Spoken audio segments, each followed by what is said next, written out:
यज्ञ के समापन के लिए अंतिम संहिता डालो वत्स। ओम भवतु भिक्षां देहि।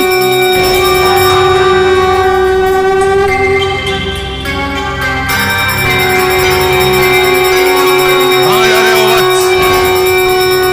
यज्ञ समापन के अंतिम क्षण है ये। पूर्ण आहुति डालो।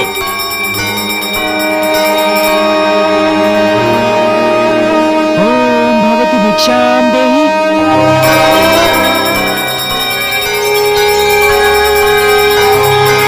बैठ जाओ वत्स। तुम यज्ञ छोड़कर कहीं नहीं जाओगे।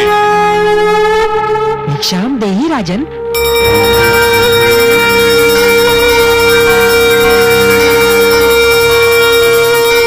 क्षमा करें गुरुदेव, किंतु बलि के द्वार पर कोई भिक्षुक आए और उसे भिक्षा के लिए दूसरी बार भी गुहार करनी पड़े तो बलि की दानी वृत्ति को 100 बार धिक्कार है। अब मैं नहीं रुक सकता। वत्स, रुक जाओ वत्स, रुक जाओ।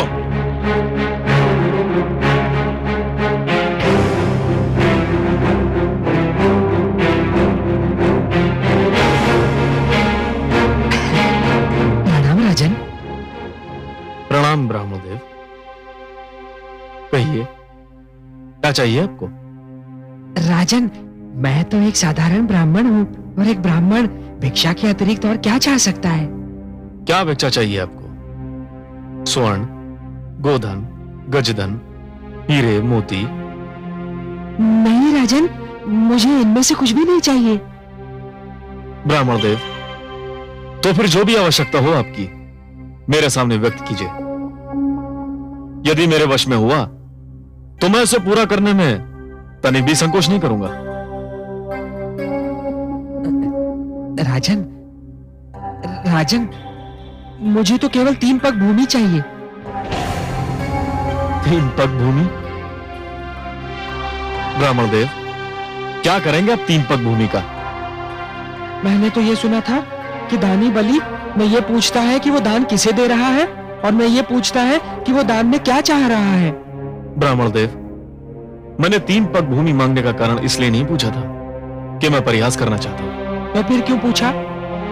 मैंने इसलिए पूछा था ब्राह्मणदेव, यदि कोई ऐसा व्यक्ति 3 पग भूमि मांगे जिसका आकार साधारण व्यक्ति की तरह हो तो भी उसका कुछ भला ना होगा, और आप जैसे आकार वाले व्यक्ति के 3 पग तो और भी कम स्थान घेरेंगे, उसमें तो साधारण व्यक्ति खड़ा भी ना हो पाएगा।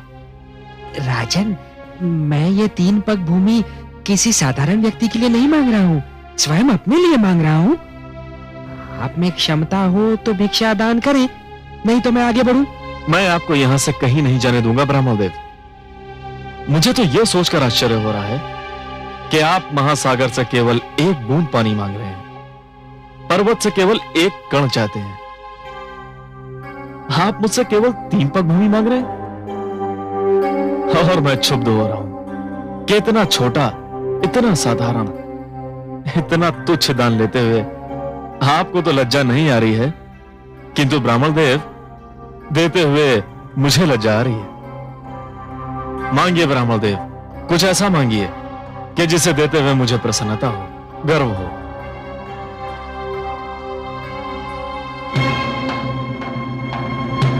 राजन, मुझे तो केवल 3 पग भूमि चाहिए।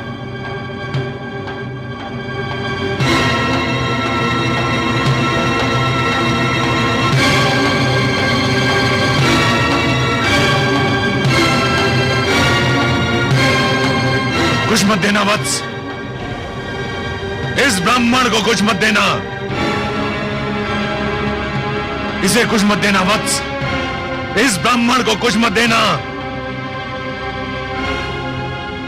गुरुदेव, किंतु क्यों? इधर आओ, ये ब्राह्मण नहीं है। तो फिर कौन है ये? ये छलिया है, ये स्वयं विष्णु है। श्री विष्णु भगवान? हाँ, विष्णु, जिसे तुम सब बड़े आदर से श्री विष्णु भगवान कहते हो, परंतु मैं जानता हूं ये कौन है, क्या है। देखो ना, आज भी वामन रूप में हमें ठगने आ गया है। नहीं गुरुदेव नहीं, आप तो भली भांति जानते हैं कि मैं माता लक्ष्मी का कितना बड़ा उपासक हूं। मैंने तो उनसे भी कहा था कि मैं भगवान विष्णु के दर्शन करना चाहता हूं, जो मेरे दादा श्री प्रहलाद के पूज्य हैं। गुरुदेव, मैं कितना सौभाग्यशाली हूं कि आज भगवान स्वयं चलकर मेरे द्वार पर आए हैं। मैं तो प्रसन्नता से फूला नहीं समा रहा हूं। मूर्ख मत बनो, तुम विष्णु को नहीं जानते हो। यह तुम्हें दर्शन देने नहीं, दंड देने आया है। गुरुदेव, भगवान यहां किस लिए आए हैं मेरे लिए कोई महत्व नहीं रखता। वे यहां आए हैं मेरे लिए बस यही महत्वपूर्ण है। मैं जिनके दर्शन के लिए इतना व्याकुल था वे मेरे सामने हैं। क्या इससे बड़ा सौभाग्य संभव है? और वो भी भिक्षुक बनकर। ये सब एक ढोंग है, एक छलावा है। तुम इसके छल में मत आना।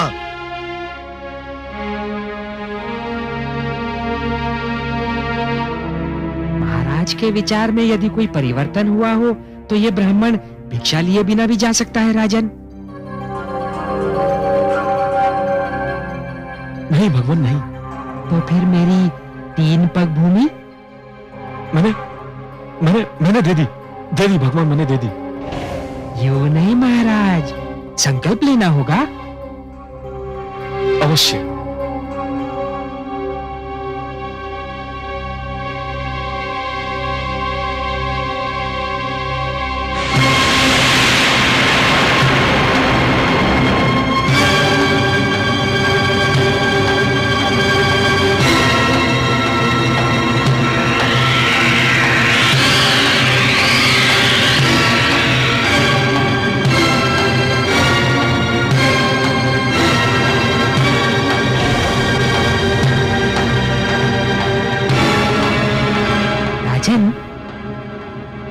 लगता है कि कमंडल में कोई कीट फंस गया है।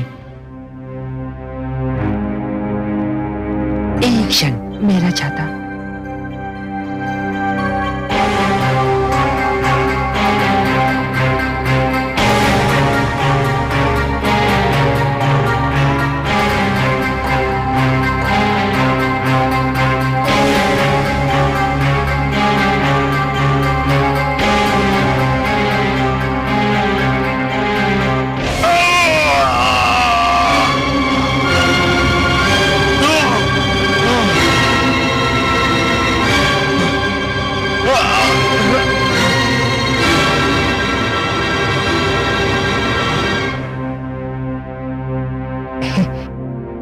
राजन, कीट निकल गया।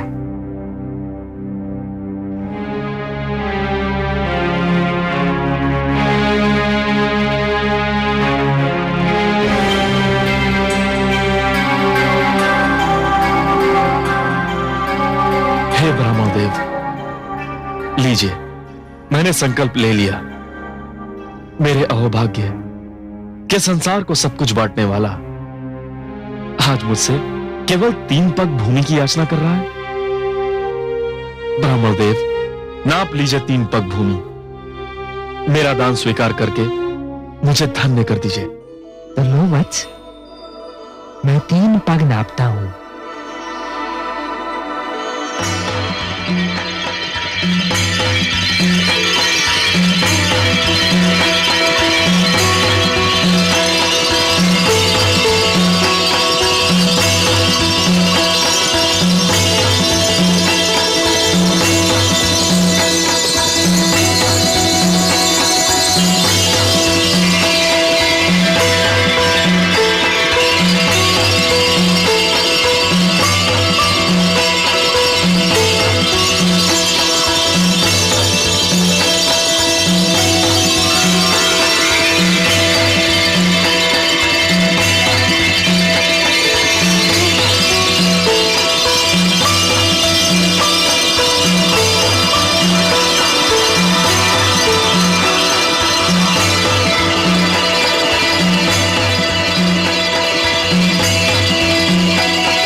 अभी इसका समय नहीं हुआ है।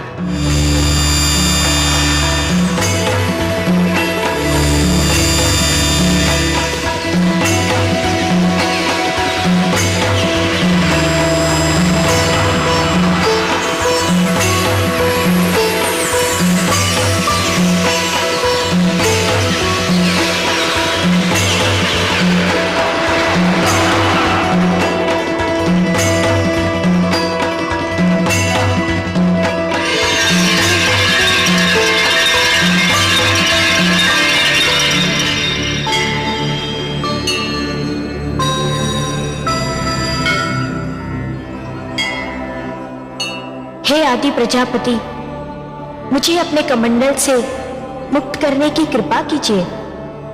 मुझे धरती पर जाना है। धरती मुझे पुकार रही है। धरती को मेरी आवश्यकता है। मैं जानता हूं देवी गंगा, पृथ्वी पर आपका अवतरण नितांत आवश्यक है, किंतु अभी आपके पृथ्वी पर अवतरण का समय नहीं आया है। अभी आपको यही मेरे कमंडल में रह के प्रतीक्षा करनी होगी। जो आज्ञा।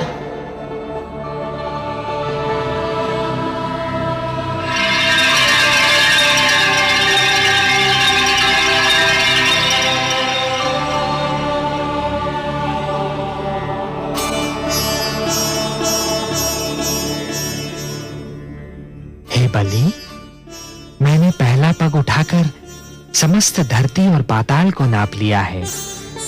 अब मैं दूसरा पग उठाने जा रहा हूं।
दूसरा पग उठाकर मैंने समस्त नक्षत्र मंडल और आकाश को नाप लिया है बलि। मैं जानता हूं ब्रह्मदेव। तब तो ये भी स्मरण होगा कि मैंने 3 पग भूमि मांगी थी। प्रभु, मुझे इस बात का भी भली भांति स्मरण है। और अब तीसरा पग रखने के लिए कोई स्थान शेष ही नहीं है। यह भी जानता हूं प्रभु। हे बलि, क्योंकि तीसरा पग धरने के लिए कोई स्थान शेष नहीं है। यदि तुम चाहो तो मैं तुम्हें तीसरा पग क्षमा कर सकता हूं। नहीं प्रभु, ऐसा मत कहिए। जिन हाथों ने आज तक बलि से दान स्वीकार किया है वे हाथ साक्षी हैं। जिन आंखों ने आज तक बलि को दान देते हुए देखा है वे आंखें साक्षी हैं। जिन कानों ने आज तक बलि की दानी प्रवृत्ति की ख्याति सुनी है वे कान साक्षी हैं कि बलि कभी अपने संकल्प से नहीं फिरता है। बलि ने सदा अपने हाथ खोलकर और नेत्र बंद कर दान दिया है। प्रभु, बलि ने आपको 3 पग भूमि दान करने का वचन दिया है। प्रभु, तो आपको अपना तीसरा पग उठाना ही पड़ेगा। उठा तो लो बलि, परंतु प्रश्न ये है कि उसे रखूंगा कहां? कोई स्थान शेष ही नहीं रहा। मैं जानता हूं प्रभु, मैं ये भली भांति जानता हूं कि आपके दोनों पगों ने यह सारी सृष्टि, मेरा सारा राजपाट और जो क्षेत्र मैंने जीते थे वे भी नाप लिए हैं। अब केवल एक ही स्थान बचा है जिस पर मेरा अधिकार है, जो मेरा है। मैं तुम्हारा वाक्य पूर्ण होने की प्रतीक्षा कर रहा हूं बलि। वो कौन सी वस्तु है जिस पर अब भी तुम्हारा अधिकार है? प्रभु, वो वस्तु है मेरा शरीर। बस अब मेरी काया ही बची है जिसे मैं अपनी कह सकता हूं, जिस पर अब भी मेरा अधिकार है। प्रभु, आप अपना तीसरा पग मेरे शीश पर धरिए, ताकि संसार ये जान ले कि बलि केवल देना नहीं, वचन निभाना भी जानता है। प्रभु, कृपा करके उठाइए अपना पवित्र पग और धर दीजिए मेरे शीश पर। प्रभु, ये मेरा आग्रह भी है, मेरा हट भी है और मेरी विनती भी है। हे बलि, यदि तुम्हारी यही इच्छा है और यदि तुम ये समझते हो कि इसी में तुम्हारा उद्धार है, तो मैं ऐसा ही करूंगा।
मैं धन्य हो गया प्रभु,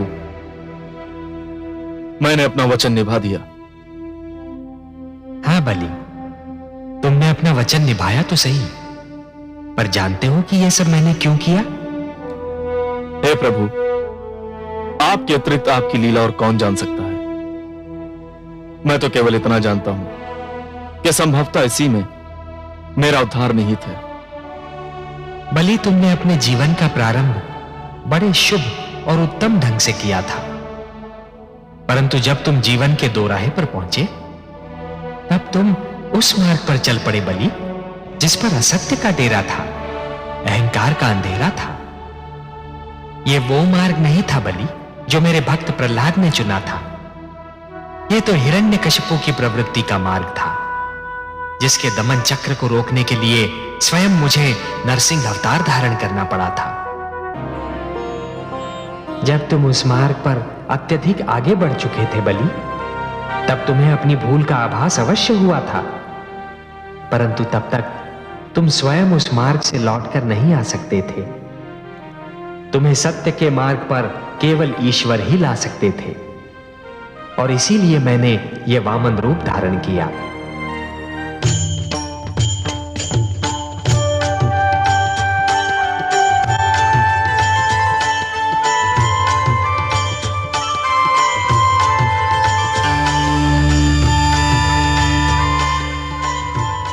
प्रणाम माता, आपकी जय हो। आयुष्मान भव वत्स। सर्वेश्वर तुम्हें बता देना चाहते थे कि जिस प्रकार दीपक ये जान लेता है कि सूर्य प्रकाश में उसके अस्तित्व का कोई महत्व नहीं और वो बुझ जाता है, उसी प्रकार प्राणी को भी ये जान लेना चाहिए कि ईश्वर की शक्ति के समक्ष उसका कोई महत्व नहीं और उसे उसके आगे सिर झुका देना चाहिए। अब यह लक्ष्य पूरा हो चुका है, तुम्हें सत्य का ज्ञान हो चुका है। मेरा सिर झुक चुका है माते, और इसीलिए हम दोनों तुमसे अत्यंत प्रसन्न हैं। हे बलि, तुमने दान दीक्षा का एक ऐसा उदाहरण दे दिया है जो समस्त संसार के रहते भुलाया नहीं जा सकता। वत्स, तुमने अपनी प्रजा को न्याय दिया, परिवार को स्नेह दिया, बस एक भूल की तुमने, अपने क्रोध में अपनी सीमा भूल गए।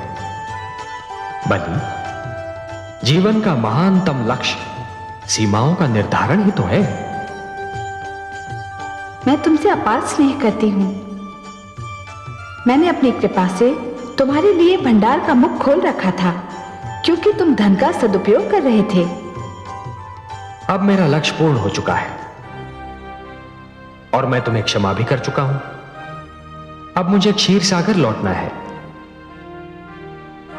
परंतु जाने से पहले मैं तुम्हें तुम्हारा राज्य लौटा रहा हूं वत्स। यदि इसके अतिरिक्त भी तुम्हारी कोई और इच्छा हो तो व्यक्त करो, उसकी पूर्ति करने में मुझे आनंद ही होगा। केवल एक ही इच्छा है प्रभु। मैं नित्यदिन आप दोनों के दर्शन करना चाहता हूं। भोर भय जब मेरे नेत्र खुलें तो मैं आप दोनों को अपने समक्ष देखना चाहता हूं। तथास्तु। मैं तुम्हें वचन देता हूं वत्स कि जब तक तुम जीवित रहोगे नित्य प्रातः मुझे अपने द्वार पर उसी तरह उपस्थित पाओगे जिस प्रकार तुम्हारे द्वारपाल रहते हैं। मैं तो सदैव तुम्हारे साथ हूं। तुम मेरे लाडले हो, सदैव मेरा आशीर्वाद तुम्हें प्राप्त रहेगा। जगदीश्वर आपकी जय हो। हे माता आपकी जय हो।